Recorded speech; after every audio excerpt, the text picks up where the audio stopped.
My name's Elias Blandon. Today, what I'll be speaking about is the expert witness evaluation testimony.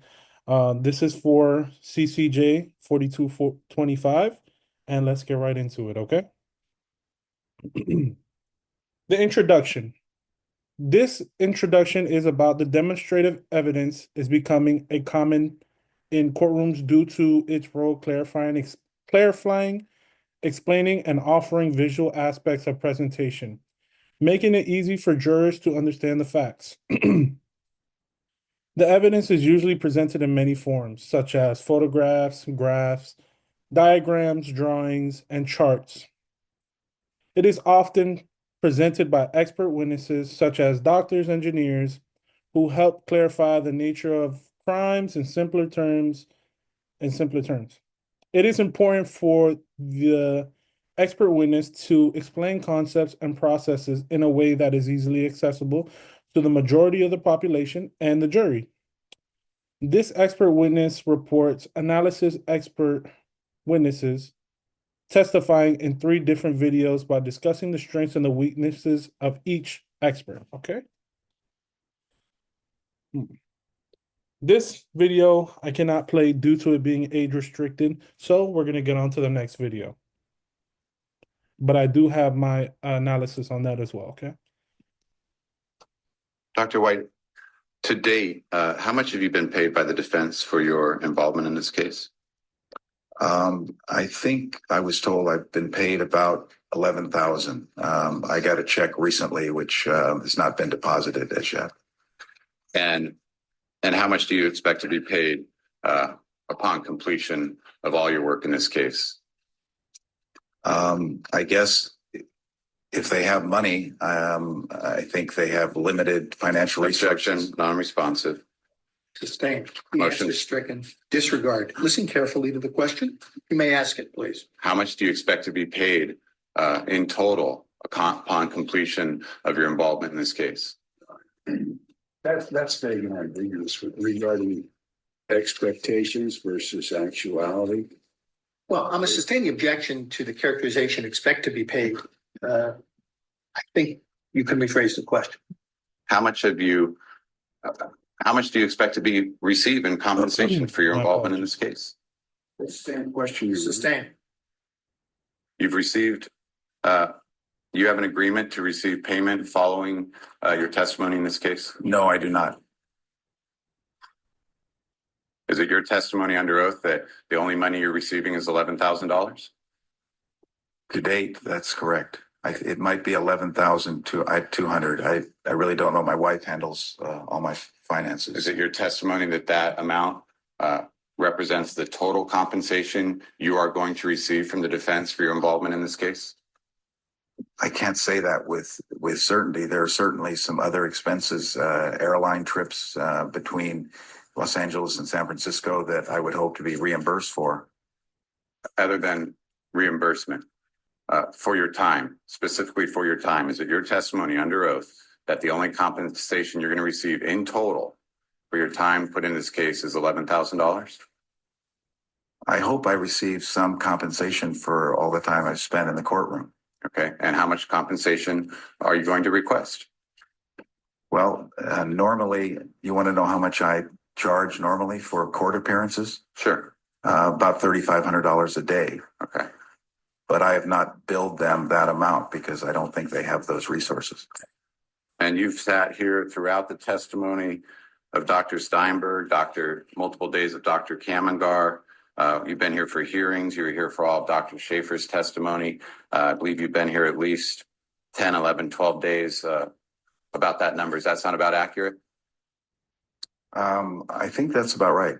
I think 6 days as an observer. And that's $3,500 a day for all those days? I stated that is what I'm normally paid, but I have not billed them. Are you going to bill them $3,500 a day for those 12 days? Yes or no? No. Dr. White. This will be the next video titled Don't Put Words in My Mouth. And you also do the dialysis work? I do. Is that full time?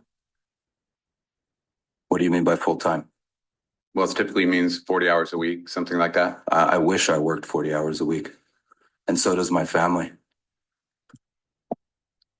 So the question's still out there. Do you work? I work a great deal of hours every week. Okay, how many hours do you work in dialysis? And, you know, I'm not being glib, but the real answer is I see every patient every week, and I work as long as I need to. It's variable. Sometimes it's many, many hours. Sometimes it's less hours. Approximately how many hours a week do you work in dialysis? I don't know. I couldn't quantify that, sir. I don't keep track of that. You can't give me a range?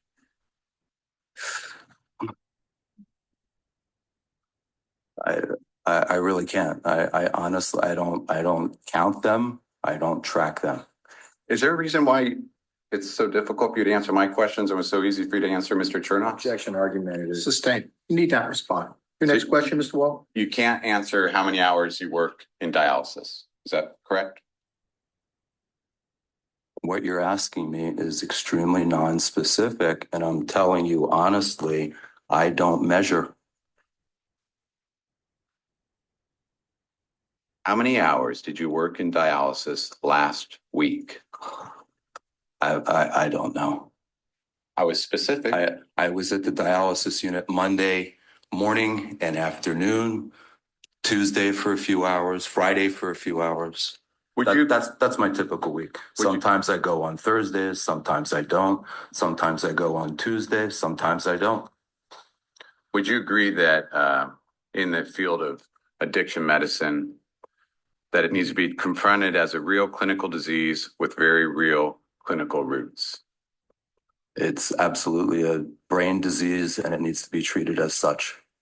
And that's one of the reasons why to competently handle it, you should have experience to handle it, correct? I believe you're exactly correct. Experience is really important. And from the Cliffside Malibu website, where your picture is posted, it states, as is true of any disease, addiction can only be overcome with intensive medical specialized care. Which is provided at Cliffside Malibu, not by Dr. Waldman all the time. But you agree with that assessment? I think it's a great assessment. And you, of course, in your experience, have had patients come to you that had previously received subpar or incompetent addiction care, and then came to you and you were able to help them, correct? Your words, sir, not mine. I'm sorry, are you gonna? I have no answer. I think I never made such statement.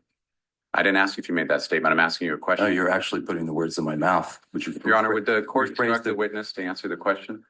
Thank you. Cross-examination is, in essence, putting words in your mouth, which you can either accept or reject. I reject.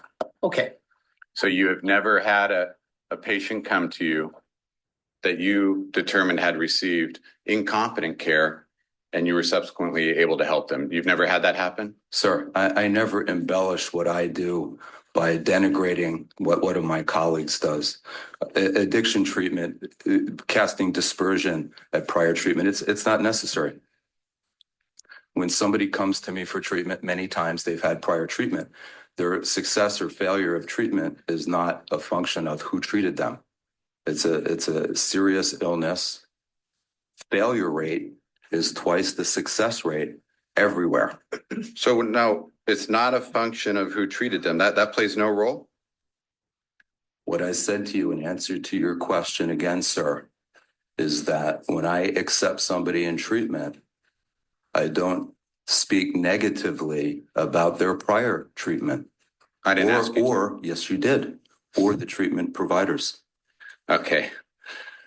Mr. Waldman, have you ever had Dr. Waldman, have you ever had someone come to you and you had an opportunity to review their prior care? Have you ever had that happen? What do you mean by review their prior care? However you want to interpret it. You're asking the question, sir. If you ask me a Your Honor, will specific the question, court instruct the witness to answer the very simple question? Are you able to, or do you want it re-asked? I would like it re-asked, please.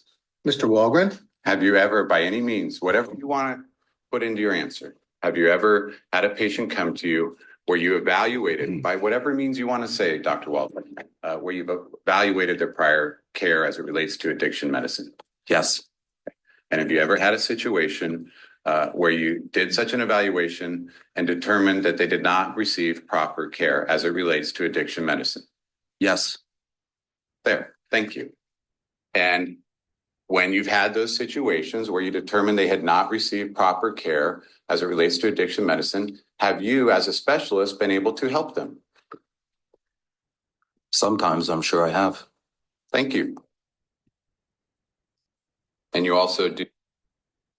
The results and the opinions of all three videos that were witnessed.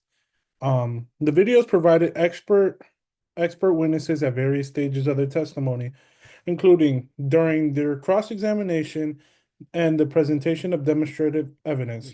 All three expert witnesses were subjected to deep evaluation, and the results indicate that each showcased both positives and negatives.